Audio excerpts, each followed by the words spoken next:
A good Erev Shabbos, everybody. Parshas Chayei Sara. The pasuk says that Avraham calls Avdai Zakan Beisai Hamoshel B'Chol Shalai. He calls his trusted servant, the elder of his household, who rules and is in charge of all that he has. And he's referring to Eliezer. And the sages say, what does this mean, Zakan Beisai, the elder of his household? That he was called Damesek Eliezer. Damesek is a contraction of Doilo Mashke, that he would draw knowledge from his master Avraham, and he would convey this and teach this to others. And he was called Zakan Beisai, the elder. He was an elder because of his wisdom and because of the great Torah knowledge that he amassed from Avraham. In addition, the Medrash says, why is he referred to as the Moshel B'Chol Shalai? Eliezer was the one in charge of all that he had. That is not referring just to the fact that he was the executor of Abraham's estate, but rather he was the ruler in total control of his own evil inclination. Eliezer had ascended, the servant of Abraham, ascended to such a level of knowledge and of control of his own impulses. This was the great Eliezer, who Avraham is now entrusting for one of the most significant and important events in Jewish and world history, and that is to find the proper bride for Yitzchak, the next matriarch of Klal Yisrael, the woman who will take the place and succeed Sarah Imenu. And Avraham says to him, Ashbiacha ba'Hashem elokei hashamayim v'elokei ha'aretz. I shall adjure you, I shall make you take an oath by the God of the heavens and who is the God of all the earth and all that exists, that you should find a wife for my son, but not from the Canaanite people, but rather go to my land, to my birthplace, and there you shall take a wife for my son, for Yitzchak. And Eliezer says, what if the girl does not want to return to this land where Yitzchak lives? Shall I bring Yitzchak there? And he says, under no circumstances shall Yitzchak go there, but rather God, who is the creator of all the heavens, who took me from my father's household, who took me from my birthplace, and he swore to me that I shall give your descendants this land. He will send his angel and enable you to take a wife for my son Yitzchak.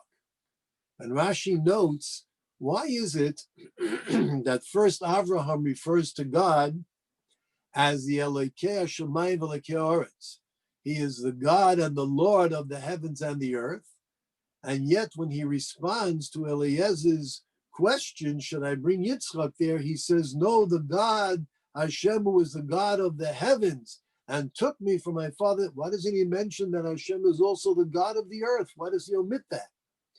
So Rashi tells us that Avraham was saying, now that I have been here in the land of Canaan for generations, decades, now God is not only the master and creator of the heavens, but his name is also renowned amongst the earth, amongst mankind.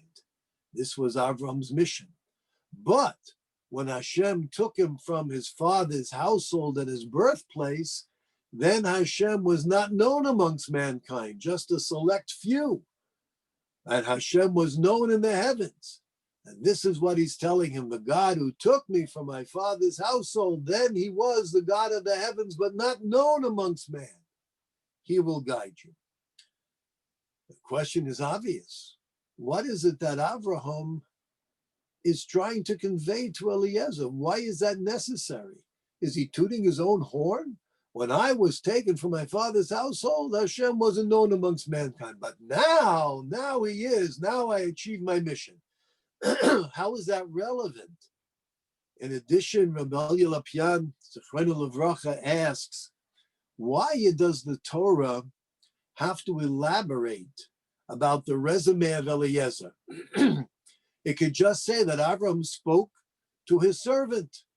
Why does it have to tell us that his servant is the Zakan Beisai, the elder of his household, who is in complete control of his impulses, that he is so wise and has amassed so much knowledge in Torah and in his behavior? That's very nice.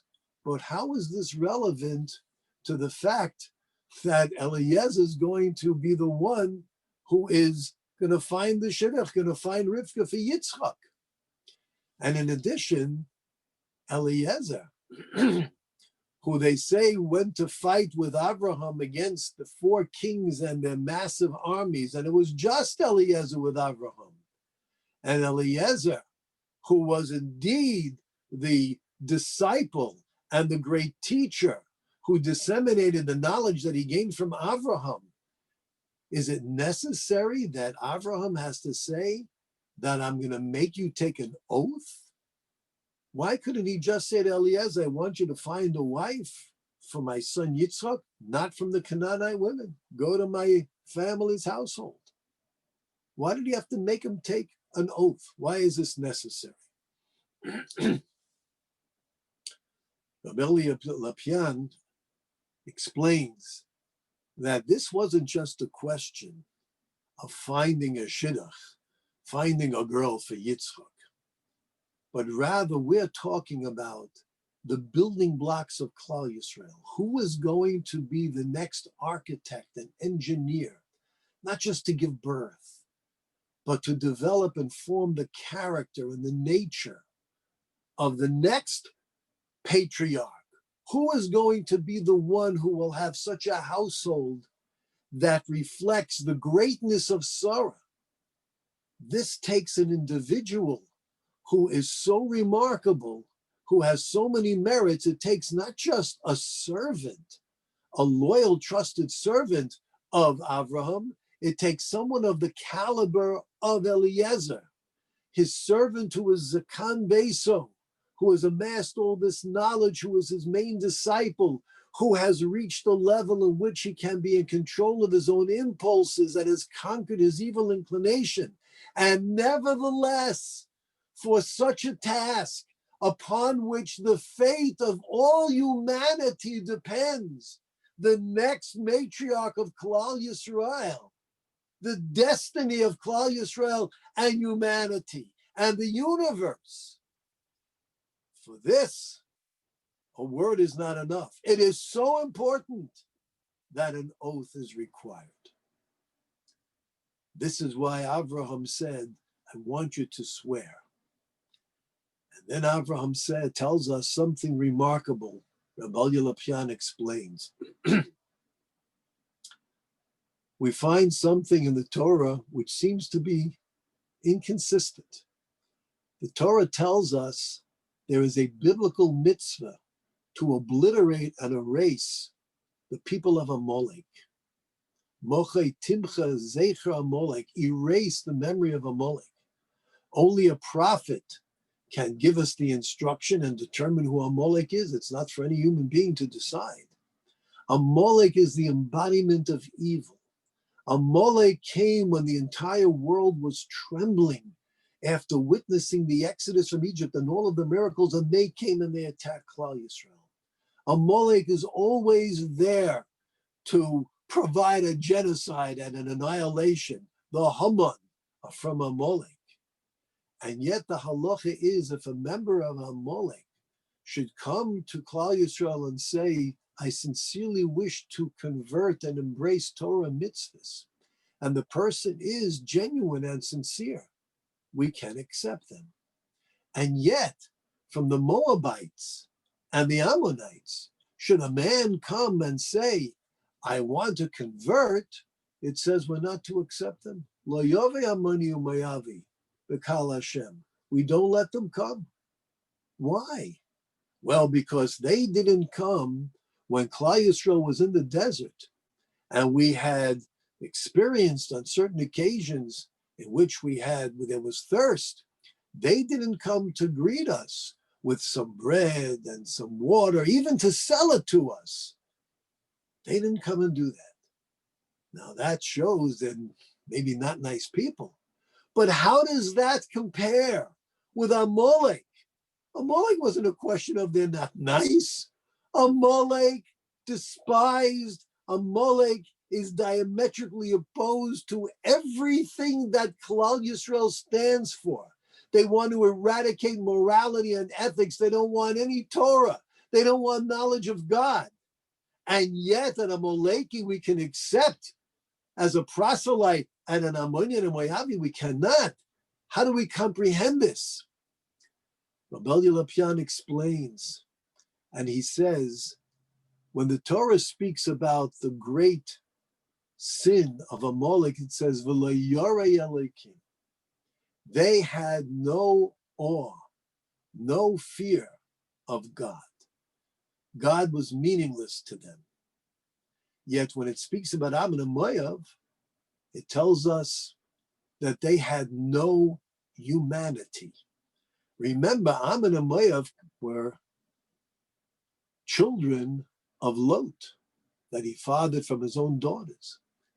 And Lot was rescued because of the merit of Abraham. Lot was in Sodom and should have been destroyed. But because of the great merit of Abraham, God saved Lot, and he saved Lot's daughters. And Ammon and Moab owe their existence to Abraham and Klal Yisrael. And they don't have an ounce of gratitude that when we were in the desert and we were hungry and thirsty, they can't even come to sell us food and water. They wouldn't do that. This is what the Torah presents. And we see from Avraham a remarkable thing. Avraham was telling Eliezer that Eliezer finding Rivka, finding this girl, the next matriarch, is so important that despite your remarkable attributes and greatness that you've achieved, I want you to take an oath.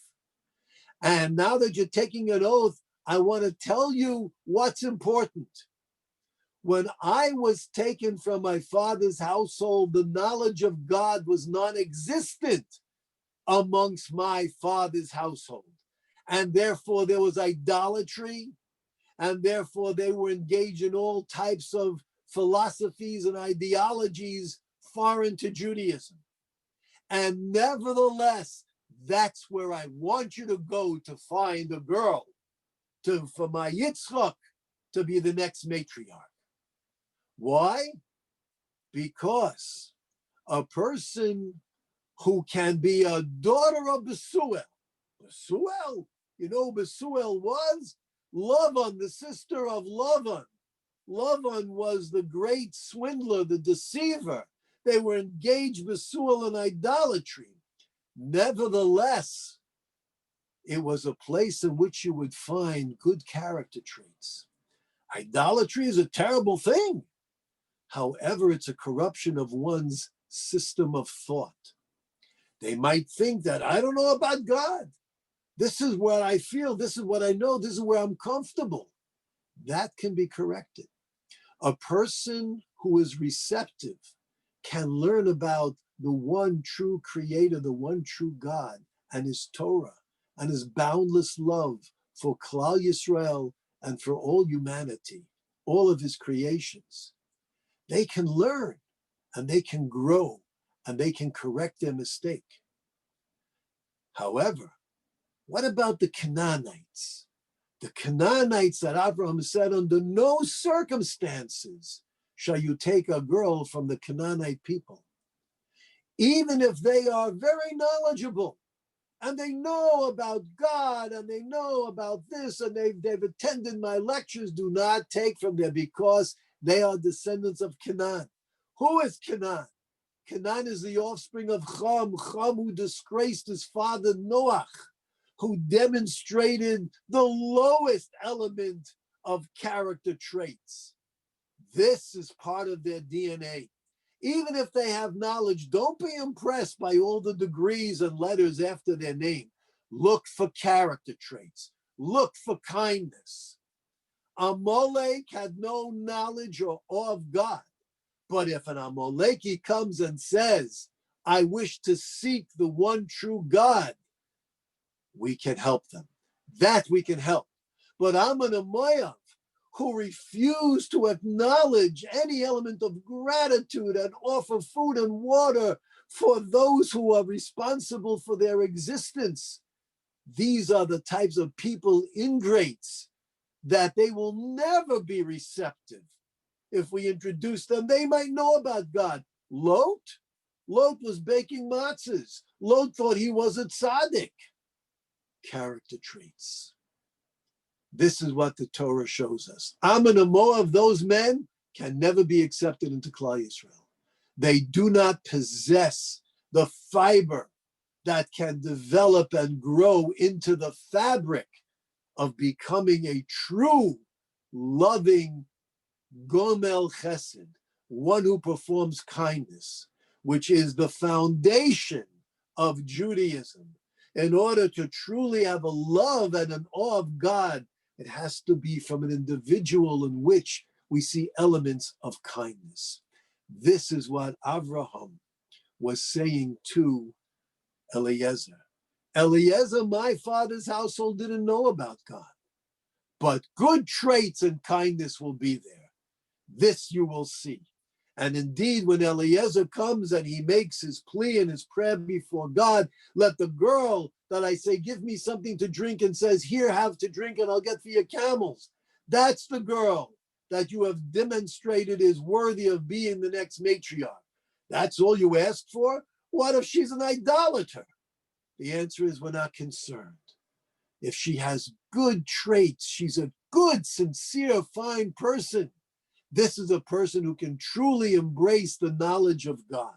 This is a person who can indeed be suitable to be the next matriarch. She has to be, though, from Abraham's household. So many times, people are impressed by the knowledge and the great knowledge that individuals have. And here Avram is telling us knowledge is wonderful. Even a person who knows about God. But the most important thing, character traits. When there are proper character traits, when there's respect, now we have something to work with. How many times have we found people who have come from backgrounds in which there was no knowledge of God? They never went to a day school. They never went to a Hebrew school. Maybe they were confirmed. Maybe they had a bar mitzvah. Maybe they didn't. Maybe they didn't even know they're Jewish. And yet, if they have respect, if they show respect for those of faith, if they show respect for Judaism, with attending a few classes or just associating, just eating over our homes, they can be touched, because therein lies the seed of Avraham, Sarah, Yitzchak, and Rivka. There we have the building blocks and the foundation for a person to come to embrace Torah and love God. And yet, how many of us know people who have, knowledge, and they intended this, and they went here, and they went there, and they've got all the knowledge, and yet we don't see an ounce of kindness. We don't see ethical behavior. These are the people that are not suitable to join Klal Yisrael. But they're wonderful, they're nice. Really, where is their respect? That's the element we must look for. Is there respect? Is there true respect for our elders? Is there true respect for Judaism, God, and his Torah? If there's respect, it can blossom into being the most magnificent home, filled with happiness and filled with a foundation and seed for generations to come. May our homes be filled with such happiness, and may it be filled with the kindness, just any simple kindness. May it be something that we share with our children and grandchildren, and be worthy of witnessing within them these seeds of Avraham and Sarah. Stay safe, stay healthy, stay Jewish.